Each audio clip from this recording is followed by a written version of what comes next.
All right. Hello, guys. My name is Arvin. I am the Chief Delivery Officer here in Seller Candy. And today I am with Bismay. He is my colleague, and he has a lot of questions about Amazon catalog. And that will be the focus of our topic today. So, Bismay, how are you today? Oh, good, Arvin. How have you been? And I'm just super curious. So I'm going to jump in and ask, what's Amazon catalog management? Yeah, for sure. Yeah, my week has been really, really good so far. So today I am so excited to just share everything that I know about catalog management. So catalog management or Amazon catalog is more on talking about organizing, maintaining, and looking after all of your Amazon listings. Maybe from the product detail page on the back end and maybe even using flat files. So this is how you're optimizing your listings, how you're organizing everything to make sure that your listing is up to the standard of Amazon catalog. And since you said that you're curious about Amazon catalog, is there anything specific that you want to know about Amazon catalog? Well, you just mentioned like four things. So let's start with the easiest that I feel in my head, the product detail page. Yeah. When I create that or when someone else is creating it, what are the things that I need to make sure are on it? So it depends on what phase you are in. Whenever you're just trying to start launching a new product or you are already optimizing the product. I think, well, there's a lot of details on what new sellers need to do. Why don't we talk about what if I'm doing it for 1 year or two? So yeah, maybe we can start with the vital information that you should make sure whenever you're creating a new listing. So let's talk about having a product title, the bullet points, an image of your product on a white background, product description, search terms back and keywords. Those are some of the attributes that it is really necessary. Of course, pricing and your brand name. So whenever you are creating a new listing, for some categories, these are the information that Amazon is usually looking for, and they will not allow you to proceed if you are missing any of it. Like, for example, you don't have the brand name, or maybe you don't have the title that is, or you can just always make up a title for sure. But if you don't have a real world image, for example, you may be able to create a listing, but Amazon will then, in the next hour or so, or maybe within the next 24 hours, Amazon will suppress your listings. Yeah, makes sense. So I know that newbie sellers make a lot of mistakes with their listing, and there's a lot of solution out there. What is something that you see when you're going through calls with seller candy that you see that experienced or more advanced seller, what type of mistakes do they make in their product listing page, product detail page? Yeah, obviously there's a lot. I am talking to almost all of our sellers that we manage here in Seller Candy. I'm talking to some agencies as well. The most common issue that I experience when it comes to catalog is about the suppressed listing. So it is either missing a product description, or sometimes Amazon is not allowing them to update the listing, even though they are the brand owner, they have the brand registry. Amazon is always just telling them that you are not winning the contribution rights to perform any update on specific listing.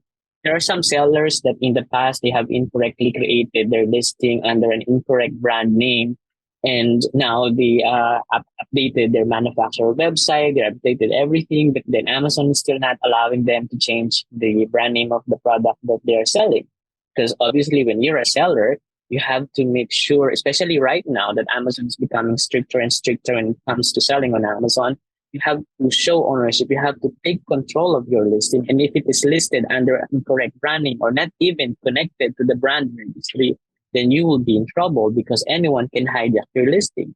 So there's a lot more to consider for sure. But yes, some sellers, they have this issue about they are using a lot of keywords or terms that is not even allowed.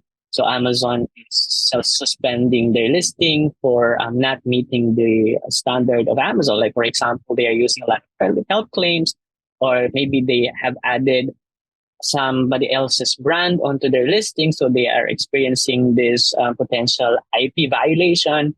or even as I said earlier about the health claims, the restricted product policy violation. And there's a lot more. I can go on, but for sure, those Yeah, are just the things that I can we will share be with just you. doing this the whole day. It feels like with the with the minute. So my question there is like I heard you mention brand registry and brand ownership a lot. Can you dive in a bit deeper on how someone can solve that? Well, yeah, for sure. Thanks for that question. Actually, this kind of requests or issue, we receive this a lot from our clients, especially brand owners or some agency that we manage, the sellers that they are managing are having these issues. And for this kind of issue to resolve, it's not just something that within the next 24 hours it will be resolved. No, because Amazon will not allow you to actually change a brand name as long as you have legitimate claim and you can show Amazon that you are owning this product or you're not just randomly changing it, we can obviously help and support the sellers.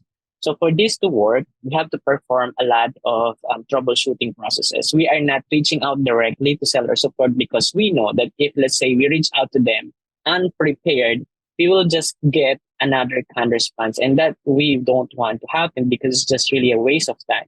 What we will do on our side here in Seller Candy, we'll troubleshoot the listing first. We'll try to perform first is plot file partial update using the correct brand name. Second is if the partial update will not work, we'll try to do a full update using a plot file as well.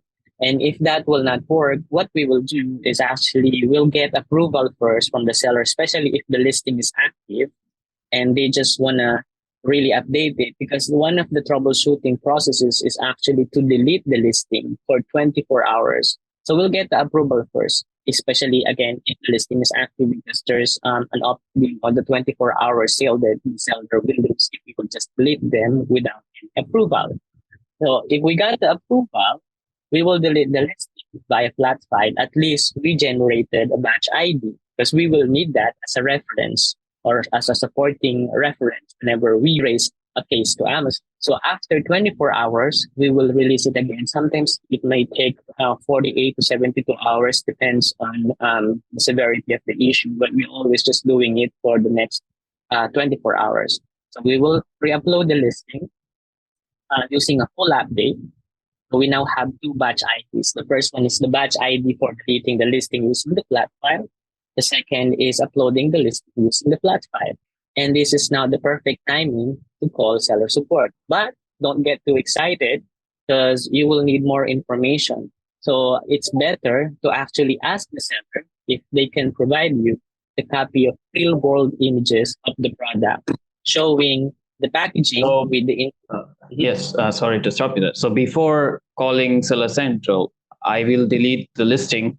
And you told me that I don't have permission to edit the listing, but I have permission to delete it. Is that right? Now, you will have obviously permission to edit. It's just that it is not reflecting on the detail page or Amazon CAD system is not accepting it. So the other way of troubleshooting it is to delete the listing for 24 hours. Okay, makes sense. Got So it? if I delete the listing, it will go away and that reflects, but Amazon doesn't allow me to edit it. Yeah. Yeah, because the delete and release process is not even a guarantee that what you're trying to publish will work. That's why you are compiling the information because if let's say after 24 hours of deleting and releasing it and then the update, the brand name is still not reflecting on the detail page, then that's the time that you will raise a case to seller support. So again, then don't get too excited because we will be asking for more information from the seller or from the brand owner so that we'll prevent all of this back and forth communication with seller support. So what we will ask them is to provide us the copy of the real world images of the product showing the front packaging and the back packaging showing the correct brand name and even the barcode of the product because we will need to send that to Amazon. It could be something that they can take using their mobile phone, they are holding it with their hands. It's just that it has to be real world. It should not be rendered. The second thing that we will ask seller is the updated manufacturer website because we need to redirect the seller support to the manufacturer website where they can see the correct product, the correct brand name, and all of that information. Third if possible, is to the copy of the GS1 certificate, because we need to tell Amazon that, yeah, as a seller, I'm actually owning this product. I have even registered my UPC code to GS1 database, and you can check it with the certificate that I have in here. And then there will be instances that we will also be asking seller if they can provide us the copy of their trademark. So those are just some of the documents that we are always asking the seller to provide to us, because we need to send it to seller support aside from the batch IDs for deleting and then relisting the product. Is what you will try to do is, if you can skip the first level of support or the customer service of Amazon, and try to reach out to their leadership team, because they are the only one who has access to the tools to try to modify the listing. But in order for them to edit, you have to provide all of this information or these documents to them. Did that make sense? Yeah, that's a lot of information for me to process. But yeah, that makes sense because you clearly explained it like beginner friendly. As you mentioned that it might take 48 to 72 hours. Do they always reply, or do we need to still keep on following up with them? Well, actually, so when you reach out to Amazon, you'll not do it via email. You can also do it via email. It's just much faster to do it via phone. Then again, you can only speak to the first level of support. They can also transfer you to the leadership team, the catalog captive team, but it's not that instantly you will receive a resolution to the case. So if the case, or if the seller support mentioned that now the listing is transferred, or the ticket rather has been transferred to the leadership team and they are reviewing it, sometimes it takes days to actually complete the review. One thing that our team is not doing, unless it is really urgent, is actually to try to follow up on the case. Because if you will follow up in the case, remember, the case has been transferred to the leadership team, and meaning that it is already in their queue. So it keeps on moving until they complete all of the first requests that they receive. If you follow up on the case that you created, it is just really my hypothesis. What's happening is that it is moving to the back of the queue.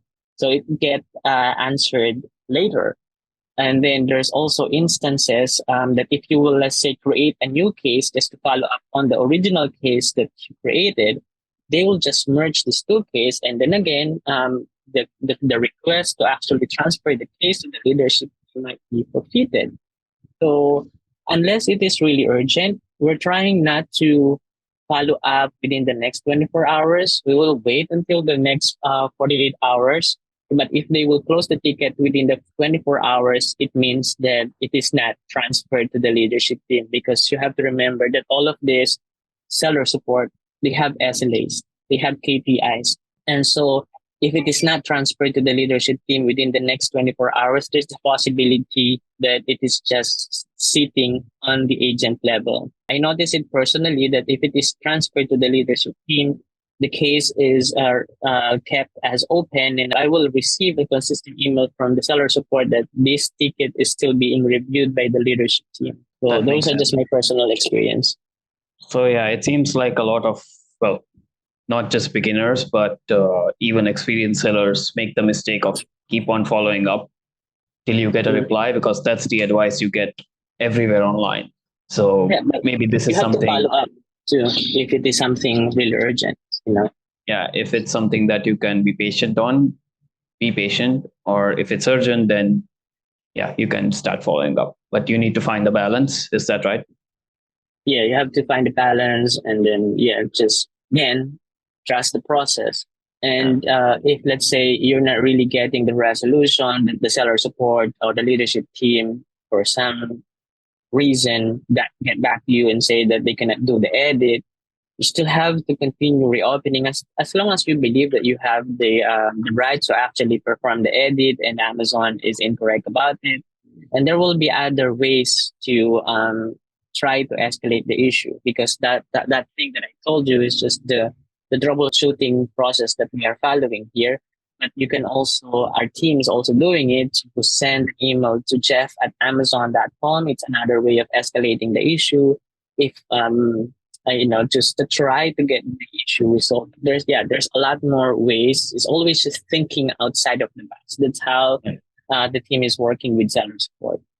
Yeah, maybe yeah, we can tell people to try this way, and if that doesn't work, we will come back with a part 2 of this video. Yeah, and there will be more issues to tackle. Yes, sir. All right, Aaron, it was nice chatting. Bye. Thanks, Usmay. Bye.